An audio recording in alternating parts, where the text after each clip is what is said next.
बोलायचं तुमच्याशी. पैसे मागू नका, 2 दिवसामध्ये पैसे मिळतील. पैशाबद्दल नाही बोलत आहे, तुमच्याशी बोलायचंय मला. माझ्या प्रेमात पडलात काय? चेष्टा आवडत नाही मला. सॉरी, सिरियसली बोला काय ते. तुम्ही हा जो उग्र परफ्यूम लावता ना, त्याचा वास जानकी मॅमच्या नाकात बसलाय. आपल्या खोलीत कोणीतरी सतत येऊन काहीतरी नको ते उद्योग करतं, हे तुमच्या परफ्यूमच्या वासावरनं त्यांना ओळखायला येते. तेच म्हणलं, आंधळी नेम धरून तांब्या माझ्या टोकरीवर कसा हाणला तो काय? बघा, तर मी काय म्हणतो, मग आता तुम्ही काय करायचं ठरवले? इथे नको, आज चला सांगते. या बोला आता. सर, मला तुमच्याबरोबर तुमच्या प्लॅनमध्ये सहभागी होता येणार नाही. म्हणजे मला त्याची रिस्क वाटते. घाबरू नको बाई, काय नाही, सगळं व्यवस्थित होईल. जानकी, काय झालं का?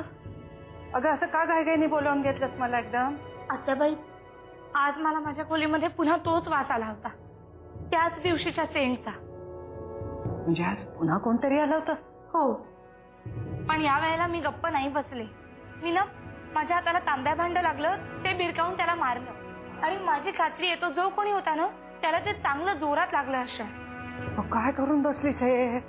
मला बोलवायचं, नाही तर त्या काननबाईंना बोलवायचं. बघून आणखीन किती दिवस मी दुसऱ्यांच्या नावाने हाका मारत राहणार आहे? अशा अचानक येणाऱ्या संकटांना मला कधी ना कधीतरी सामोरं जावंच लागणार ना.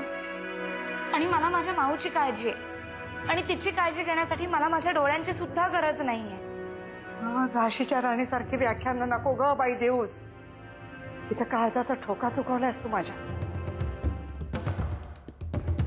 नरसिंहाला पूर्वी एकदा गोळी मीच मारली होती. वर हात टेकून आला.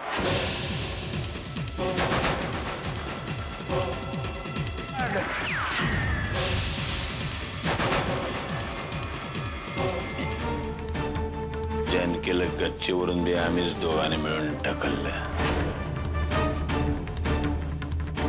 आई सुकन्या, मला आता खाली नाही जायचं, एकदम ढगात जायचं वरती. खरं तर तुमच्या बरोबर लय स्वप्न रंगवली होती.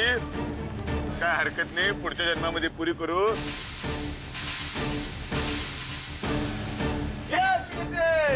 अगं सुगंध थांब. अगं शुभ कार्याला माझा बी हातभार लागू दे. अरे आलो हात. आणि तुमच्या या पैशाचं तुंतुन जर जास्तच वाजायला लागलं आणि कानाला जर सहनच झालं नाही की नाही, तर तुम्हाला सुद्धा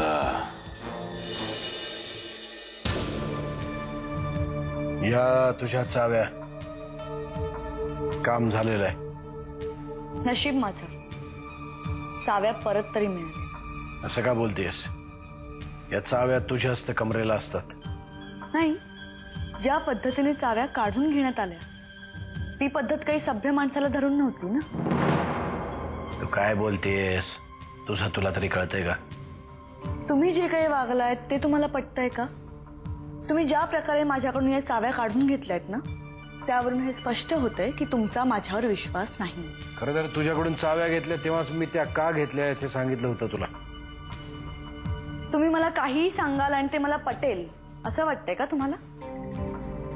मी काही वामन किल्लेदार नाहीये प्रत्येक गोष्टीवर मान हलवायला. तरी त्यालाही नकारार्थी मान हलवायला शिकवलंसच की तू. त्या चाव्या तुझ्या कमरेला आहेत, यात तुझा मोठेपणा काहीच नाहीये. उलट मी त्या तुला दिल्या आहेत, यात माझाच मोठेपणा आहे. त्यामुळे उपकाराच्या ओझ्याखाली असलेल्या माणसानं अधिकाराची भाषा बोलू नये.